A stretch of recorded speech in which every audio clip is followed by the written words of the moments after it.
சொன்னால் இப்போது வந்து இந்த பிளேஸுக்கு தான் கொண்டு வந்து நம்ம ஃப்ளஃபி விட போகிறோம். ஆக்சுவலி 1 மந்த் ட்ரைனிங் கொடுக்க போகிறாங்க இவங்க. லைக்கா டாக் ட்ரைனிங் அகாடமின்னு சொல்லிட்டு இவங்களோடது 1 மந்த் ட்ரைனிங் கொடுக்குறாங்க. எப்படி ரிட்டர்ன் வரான்னு பார்ப்போம். நம்ம 10 டேஸ் ஒன்ஸ் தான் போய் பார்க்க முடியும்னு சொல்கிறாங்க. எங்களுக்கு தான் கொஞ்சம் ரொம்ப கஷ்டமாக இருக்குது. என்ன பண்ணுவானோ, அப்படி தூங்குவானா, என்ன பண்ணுவான், ஃபீல் பண்ணுவானா அப்படிங்கிற மாதிரி. நிறைய டாக்ஸ் இருக்குது இங்கே. இந்த பிளேஸ் பார்த்திங்கன்னா நல்லா ஸ்பேஷியஸாக இருக்குது. நல்லா பெருசாக இருக்குது. அங்கே நிறைய டாக்ஸ் இருக்குது. அங்கே அங்கே ஒருத்தர் படுத்துட்ருக்கான் பாருங்கள். அப்போ அவங்க ட்ரெயின் கொடுக்குறாங்க. இப்போ ஜஸ்ட் இப்படி கூட்டிகிட்டு போய் கொடுக்குறாங்க. ஆனால் ஆக்சுவலி அவனுக்கு ஆல்ரெடி கொஞ்சம் ட்ரைனிங் பழகுனால உடனே சரி ஃபாலோ பண்ணுறான். சொன்னோன்னே உட்காந்துட்டான்.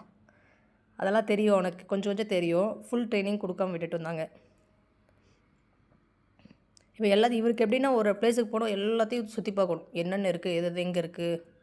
இவர் நம்மளுக்கு என்ன ஜாலியாக இருப்போம்னு சொல்லிட்டு இங்கே ஒருத்தர் படுத்துட்டுருக்கார் பாரு. இப்போ விட்டு இவர் கிளம்ப போகிறாரு. இவன் என்ன பண்ண போகிறான்னு தெரியல. எங்களுக்கு ரொம்ப கஷ்டமாக இருக்குது என்ன பண்ணுவான்னு. ஆனால் இருந்துக்குவான்னு நினைக்கிறேன், சர்வே பண்ணிப்பான்னு நினைக்கிறேன். இப்போ ஆனால் எங்களால் இருக்க முடியாதா, கன்ஃபார்மாக நாங்கள் டெய்லி வந்து பார்த்துட்டு போயிடுவோம் அவனை.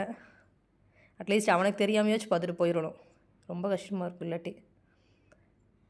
இதுதான் இந்த இடத்துல ஒருத்தருக்கும் ஒரு கேஜ் கொடுத்துட்றாங்க. பார்த்திங்கன்னா உங்களுக்கு இந்த இது பார்த்திங்கன்னா ஃபுல்லாக அந்த ரூம் மாதிரி இருக்குது. அதில் ஃபுல் ஏசி செட்டப் மாதிரி வச்சுருக்காங்க. ஒரு ஏசி இருக்குங்களா.